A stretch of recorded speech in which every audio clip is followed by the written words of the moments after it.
입법조사처의 원래 포럼 시선과 논단 시간입니다. 시선과 논단은 매월 국정의 주요 이슈를 놓고 해당 분야 최고 전문가를 모셔서 심도 있게 토의하는 자리인데요. 이 자리에서는 먼저 발표자의 발제를 간단하게 듣고 발표자와 토론자 간의 질의응답을 통해서 국정 현안에 대해 심도 있는 토의를 하게 됩니다. 9번째인 오늘 주제는 우리가 살아가야 할 환경 어떻게 지켜야 하는가, 환경을 주제로 한 오늘 포럼입니다. 기후변화로 북극의 얼음이 녹아서 북극곰만 살 것을 이런 게 아니라 세계 곳곳에서 홍수, 가뭄 이런 기상이변으로 피해 사례가 속출하고 있습니다. 취약한 지역은 물론 문명의 한복판도 위협을 받고 있습니다. 유럽의 오래된 도시들, 또 얼마 전에는 바로 세계 대표 도시라는 뉴욕에도 퍼부었던 그 초유의 물난리 보도도 보았을 겁니다. 저 역시 요즘 그 많은 음식 배달 시키면서 플라스틱 용기 걱정도 굉장히 많이 하고 있습니다. 이렇듯 환경을 지키는 일은 인류의 미래의 일이기도 하지만 바로 오늘 우리의 삶의 문제가 되고 있습니다. 과학자들은 인간의 무분별한 소비 지상주의를 생태계 균형 파괴의 근본 원인으로 지적하고 있습니다만 또 이런 문제에 대한 신속한 개선책을 마련하지 않으면 우리 모두가 돌이킬 수 없는 심각한 엄중한 상황에 이를 수도 있다라는 것을 말해주고 있습니다. 그렇기 때문에 우리가 지속 가능한 발전을 위해서는 탄소 중립과 같은 여러 가지가 필요하다는 데 대해서는 공감대가 형성이 돼 있습니다. 그렇지만 구체적인 대응 방안 또 이것을 어떻게 실행에 옮길 것인가 이것을 두고는 많은 어려움을 겪고 있습니다. 오늘 모신 분은 정내권 초대 기후변화대사입니다. 오랫동안 외교부터 유엔 환경외교 무대에서 적극적인 리더십으로 활동해 오신 이 분야 최고의 전문가입니다. 어서 오십시오. 네, 감사합니다. 네, 오늘 토론회는 코로나19 방역 지침에 따라서 비대면으로 진행하게 됩니다. 화상회의 시스템을 통해서 미리 신청하신 분들과 함께하고 있는데요. 비대면 참석자들을 대표해서 저희 조사처의 이혜경 입법조사관이 토론을 하게 됩니다. 기후변화 문제, 환경정책 분야를 오랫동안 연구한 이혜경 박사입니다. 먼저 소개합니다.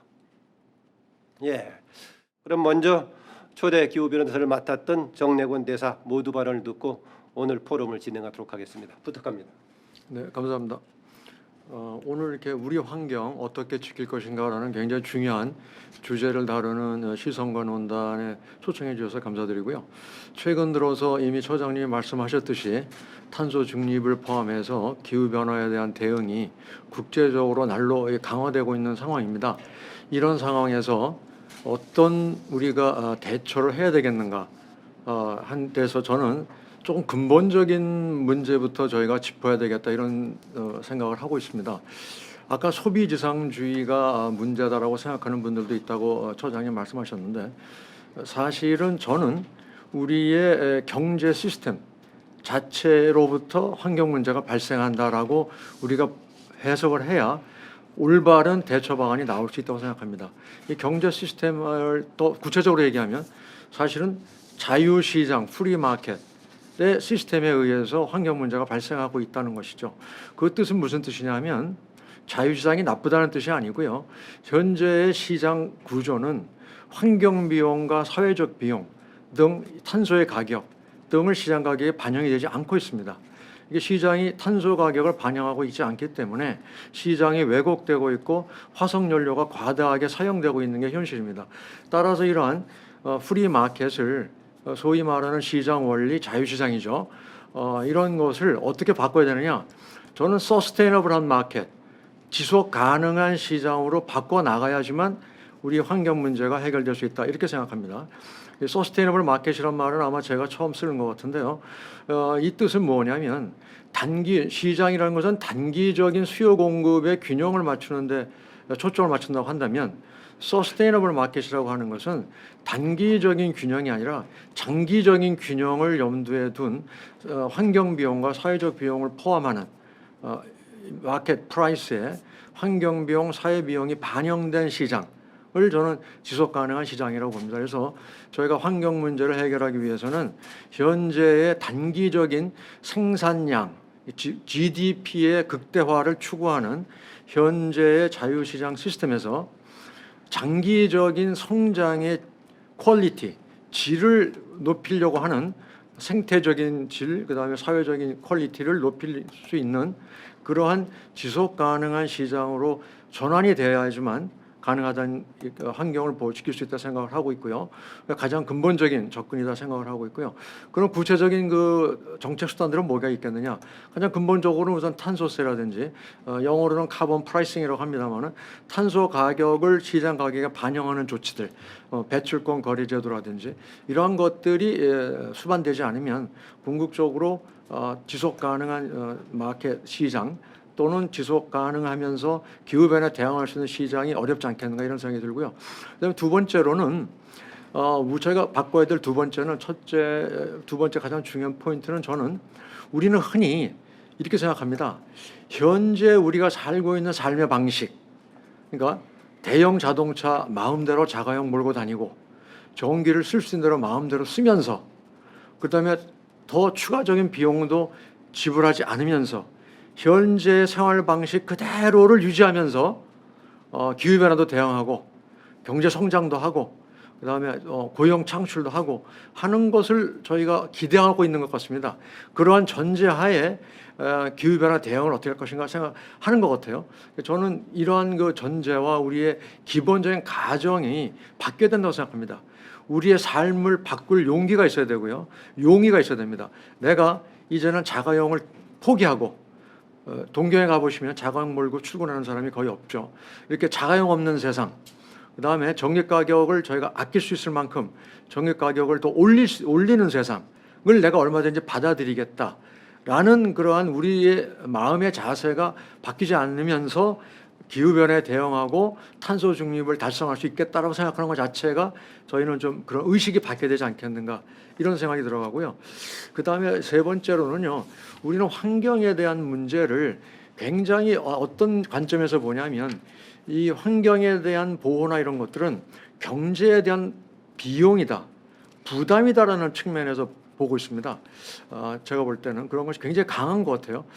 물론 어느 나라나 다 어느 정도는 그렇습니다만은 저는 이것을 어떻게 바꿔야 되냐면 환경에 대한 보호는 비용이 아니라 투자다. 이것은 새로운 성장의 기회이고 앞으로 고용 창출할 수 있는 좋은 기회가 될 수 있다. 이렇게 저희가 의식을 바꿔야 된다고 생각을 합니다. 이러한 것이 없이 저희가 기후변화 대응을 하기는 어려울 것 같고요. 그다음에 또 하나는 네 번째로는 제가 우리는 흔히 온실가스 감축 그러면 산업에만 저희가 집중적으로 이 초점을 맞추는 것 같아요. 그런데 더 중요한 것은 우리의 생활 방식, 교통이죠. 구체적으로는 교통체계, 모빌리티라고 그러죠. 그다음에 건물을 어떻게 디자인하고 요새 패시브 건물이라든지 이런 여러 가지가 나오고 있죠. 그러니까 그 에너지를 세이빙하는 그런 건물이라든지 이러한 그 우리 라이프스타일과 관련된 이런 부분에 대해서 충분히 우리가 강조를 하고 있지 않는 게 아닌가. 그래서 산업에만 초점을 맞추는 것을 지향해야 되겠다는 생각이 들고요. 그다음에 다섯 번째로는요. 우리는 흔히 이 기후변화 온실가스 감축 문제를 누구가 이거에 책임을 져야 되는 거냐 얘기할 때 흔히들 정부와 기업이 주로 책임을 져야 된다고 생각하는 것 같습니다. 여기에 가장 중요한 게 빠져 있다고 생각해요. 저는 그게 뭐냐면 소비자가 빠져 있습니다. 이 모든 그 온실가스의 문제라든지 환경 파괴의 문제는 결국 소비 때문에 발생하는 것이고 이거의 궁극적인 책임은 소비자들에게 있는 것인데 이 소비자들이 이 환경 문제의 궁극적인 책임이 정부와 기업에 있다고 생각하는데 또 굉장히 큰 문제가 있다고 생각합니다. 그래서 이렇게 소비자들 스스로가 내가 어떻게 이거를 책임을 질 것이냐 하는 거라는 그 의식의 전환이 굉장히 필요하다고 생각하고 있고요. 그다음에 요거와 관련해서 좀 강조드리고 싶은 건 사실 우리나라의 소비자들 뭐 세계적으로도 마찬가지입니다만은 사실은 상당히 많은 소비자들이 환경을 위해서는 내가 더 비싼 가격을 지불할 용의가 있다라는 여론조사도 있었습니다. 재작년인가 그린피스가 조사했을 때 우리나라 국민들의 약 70%가 월 2만 원 이상의 전기 가격을 인상해도 좋다라고 동의한다는 여론조사도 있었습니다. 그만큼 상당히 많은 소비자들이 실질적으로는 환경에 동참하려는 의지도 있고요. 오늘 아침에 오면서 제가 인터넷을 뒤져보니까 스타벅스에서 재사용할 수 있는 리유저블 컵을 준다고 하니까 지금 수많은 사람들이 스타벅스에 가서 줄을 서 있어가지고 7,300명이 대기를 하고 있다고 그러더라고요. 그만큼 우리 소비자들도 사실은 환경 문제에 동참하려는 의지가 있습니다. 근데 문제는 이러한 그 자발적인 의지를 어떻게 구체적으로 참여할 수 있는 방안으로 만들어낼 것인가 하는 것이 필요한 것 같은데요. 저는 그래서 어떤 제안을 하고 있냐면요.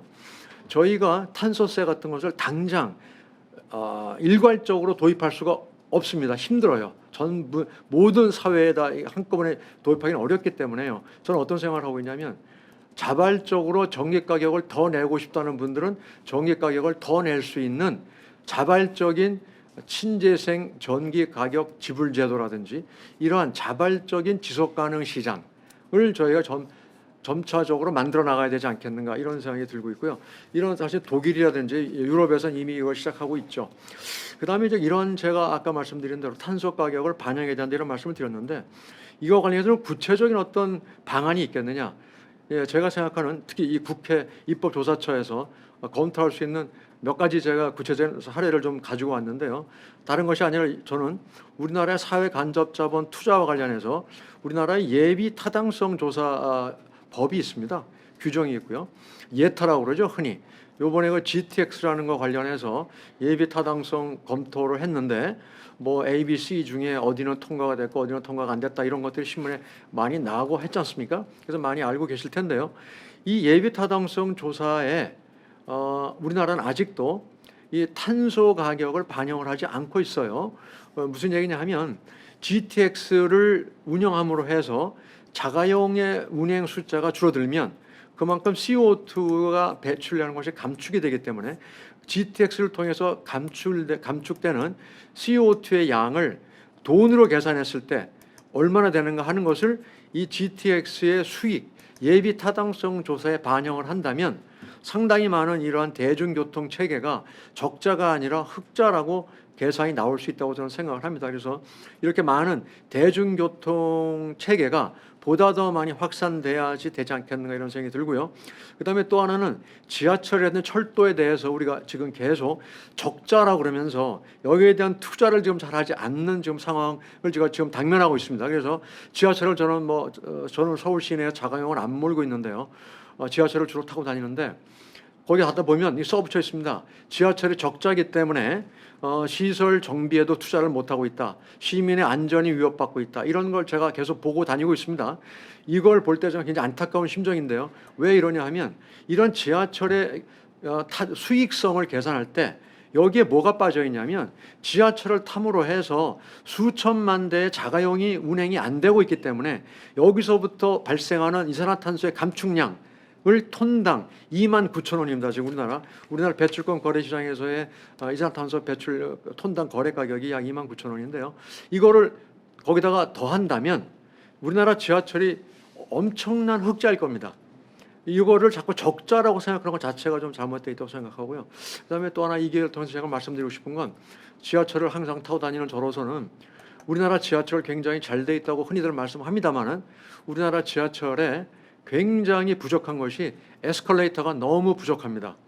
에스컬레이터가 부족하기 때문에 에스컬레이터 타고 다니는 사람들이 굉장히 편의성이 굉장히 힘듭니다. 이건 상당히 100개, 150개의 계단을 오르락내리락 하면서 이 나이 많은 분들 굉장히 어렵습니다. 이렇기 때문에 오히려 자가용을 몰고 다니는 게 아닌가 싶고요. 가까운 일본 동경 같은 데 가보면 모든 지하철이 완벽하게 에스컬레이터가 되어 있습니다. 이런 것들이 편의성을 높여서 모든 사람들이 자가용 몰지 않고 지하철을 탈 수 있는 체계를 저희가 만들어야 되겠다 이런 생각이 들어가고요. 그 다음에 또 하나는 저는 기본적으로 우리가 모든 그 문제 특히 원전 같은 걸 바라다 볼 때 우리가 뿌리 깊은 우리의 기본적인 인식이 모든 것을 경제적인 수익성의 차원에서 바라보고 있는데요. 우리가 경제 수익성이 더 중요한 것인지 아니면 환경을 보존해서 우리의 생존을 지키는 것이 더 중요한 것인지에 대해서 우리가 이제 가치적인 판단을 할 때가 온 게 아닌가 하는 생각이 들고요. 이와 관련해서 나중에 또 말씀드릴 기회가 있겠습니다만은 우리 언론이라든지 이런 쪽에서의 상당히 좀 긍정적인 우리 인식의 제고라든지 이런 쪽에 더 큰 역할을 해주시면 도움이 되지 않을까 생각이 들어갑니다. 예, 감사합니다.